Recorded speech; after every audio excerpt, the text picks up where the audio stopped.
આણંદ શહેરના વિકાસના માર્ગે વધુ એક મહત્વપૂર્ણ પગલું ભરવામાં આવ્યું છે। શહેરના ધારાસભ્ય યોગેશ પટેલ દ્વારા આજે જોગણી માતા મંદિરથી બેકલેન્ડ બેકરી સુધીના આરસીસી રોડના નિર્માણ માટે ₹260 લાખના ખર્ચે ખાતમુહૂર્ત કરવામાં આવ્યું।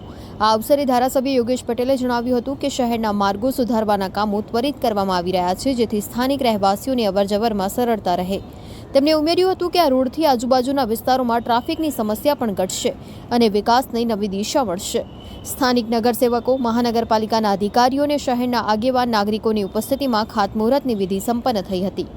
શહેરના વિકાસ માટે આવા કામો ચાલુ જ રહેશે તેમ ધારાસભ્ય યોગેશ પટેલે અંતે જણાવ્યું હતું। આજે ખૂબ આનંદનો દિવસ છે।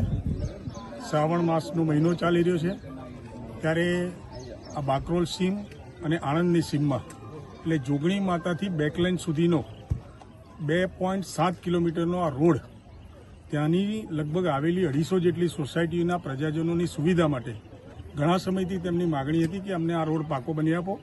તો ભારતીય જનતા પાર્ટીની નીતિધારા રહી છે કે જે બનાવવું એ કાયમ માટે બનાવવું, એટલે થોડી વાર થઈ છે એના માટે હું પ્રજાજનોની માફી પણ માગું છું।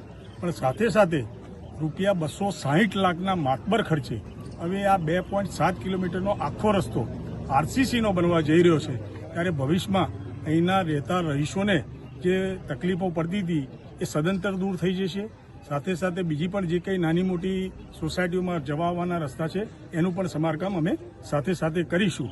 અને ભવિષ્યમાં આ રીતના આણંદ મહાનગરપાલિકા વિસ્તારમાં, કરમસદ આણંદ મહાનગરપાલિકા વિસ્તારમાં તમામ સોસાયટીઓમાં વારાફરતી આવા રોડ બનતા જશે એવી ભારતીય જનતા પાર્ટી પરિવાર તરફથી હું આજે ખાતરી આપું છું।